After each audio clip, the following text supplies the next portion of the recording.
Hi, I'm Victor Wabare. Thank you so much for joining in on this podcast series, Pornography and Masturbation, the Unraveled Truth. This is episode 2. If you haven't listened to episode 1, I'll kindly recommend you do so in order to keep flow with the series. God bless you. Now let's get to today's content. Father, as we discuss now, we ask that you will cause our eyes to see, you will cause our ears to hear, and you will cause our hearts to understand. Amen. Continuing from where we stopped in the previous episode, we want to discuss how people get entangled to pornography. How does it happen? How do people get into the use of pornography? How do people first get exposed and hooked to pornography? Well, we might say that the first part of this is natural. What do I mean by that? Men are naturally stimulated by sight. You can't take that away. This is just the way God made us. But of course, that doesn't make pornography right. I know that's the next question you're asking. It doesn't. It doesn't make lusting right. There is a proper outlet for this, and it's called the marriage relationship. But it's a fact that men are naturally stimulated by sight. Now, what has all of this to do with pornography? Well, some people have taken this well-built-in desire that God gave us, and they have perverted it. They've twisted it into something that God never intended. And that's what we call pornography today. You see, the word pornography comes from two Greek words, porno, which means prostitute, and graphe, which means to write or to record. And so if you put two of them together, it refers to a written or illustrated depiction of prostitution. Now the big question, when are people first exposed to pornography? Well, gone are the days where people first got exposed to pornography through magazines they found under their parents' beds, certain books they read at a friend's house, posters of nude women at some barber shop and all. You see, the internet has made it so easy to access pornography in our time. In 2003, the average age at which children were first exposed to pornography via the internet was found to be age 11. 2003.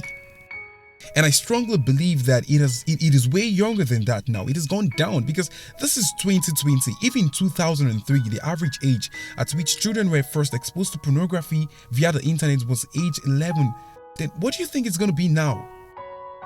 You see, when a person first sees pornography, it is shocking to them. At first, they are surprised. But over time, it declines, Doctors one time discovered something about babies who were still in their mother's womb. They exposed these babies to a loud noise, and they said that at first, the babies would jump because they were scared of the noise, because they were startled. But as they continued to expose the child to the noise, that child became used to it, and the shock faded. And a similar thing happens to us as regards the topic that we are discussing. One time someone who was engaged in pornography told me that once you become addicted to it, you start looking for more potent, more explicit, more graphic kind of materials. You keep craving for something which is harder and gives you a greater sense of excitement until you reach the point where the pornography only gets so deeper, and the break point where you begin to think maybe actually doing it in reality will give you that which is beyond reading about it and just looking at it. And that's how most persons have gotten down to the next pedestal, which is masturbation. Of course, we'll talk about that much later as we proceed. When you think about the sin involved in pornography and its addictive tendencies, and the fact that it is easily accessible, you would realize that we really need to be careful and take precautions, especially with regards to our children. Let me take a break and talk to our parents a bit. What about your house? What about the internet in your home you carelessly allow your kids use without any form of vetting whatsoever? What about the shows, the programs? What about the movies you carelessly allow your kids watch at home? The average teenager spends at least 3 to 4 hours per day watching television. The watch time is not even the issue.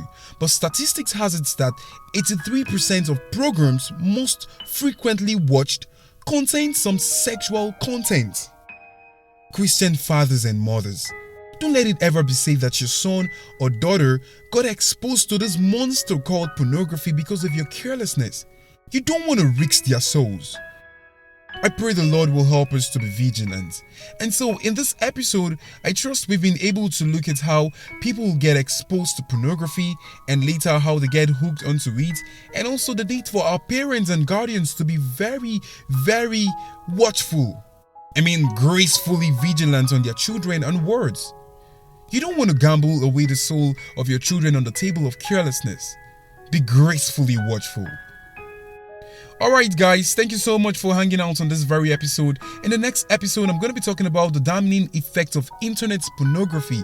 In that discussion, we are going to be examining 3 categories of effects. We will take a look at the physical effects, the marital effect, and most importantly, the spiritual effect. Don't forget, we are on a series of exploring the possibilities of sexual purity in Christ alone. Till I come your way next time, my name is Victor Wabare. I'll see you in the next episode. Bye for now.